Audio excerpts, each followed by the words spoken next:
সূরা ইখলাস কখন পাঠ করলে সাথে সাথে ফলাফল পাবেন ভালো করে বুঝেন।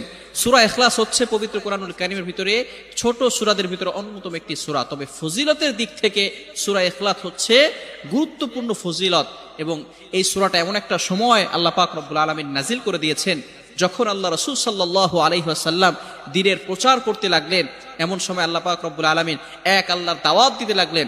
তখন কাফেররা আল্লাহ রাসূল সাল্লাল্লাহু আলাইহি সাল্লামকে কোশ্চেন করলো যে মুহাম্মদ, তুমি তো এক আল্লাহর দাওয়াত দাও, আমরা তো কোটি কোটি দেবতার পূজা করি, তারা আমাদের সমস্যার সমাধান করতে পারে না।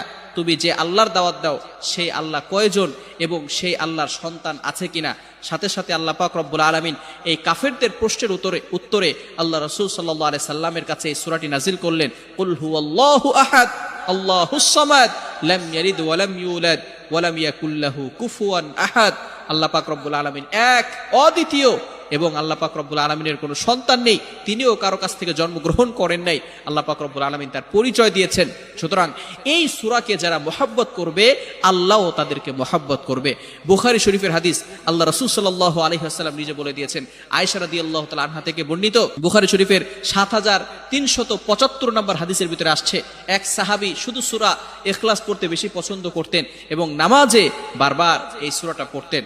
তার ব্যাপারে অভিযোগ করা হলো, অবজেকশন জানানো হলো, ইয়া রাসূলুল্লাহ, ইয়া হাবিবাল্লাহ, আমাদেরকে একজন ইমাম নিযুক্ত করে দিয়েছেন, এই ইমাম ম্যাক্সিমাম সময় শুধু সূরা ইখলাস পাঠ করে। আল্লাহ রাসূল সাল্লাল্লাহু আলাইহি সাল্লাম তাকে জিজ্ঞেস করলেন, কেন সূরা ইখলাস পাঠ করো? বলে, আমি এই সূরাটাকে মহব্বত করি। আল্লাহ রাসূল সাল্লাল্লাহু আলাইহি সাল্লাম বলে দিয়েছেন, আল্লাহ ইউহিব্বু, আল্লাহ পাক রব্বুল আলামিনও তোমাকে মহব্বত করে। বলেন সুবহানাল্লাহ। সুতরাং সূরা ইখলাস হচ্ছে গুরুত্বপূর্ণ একটি সূরা।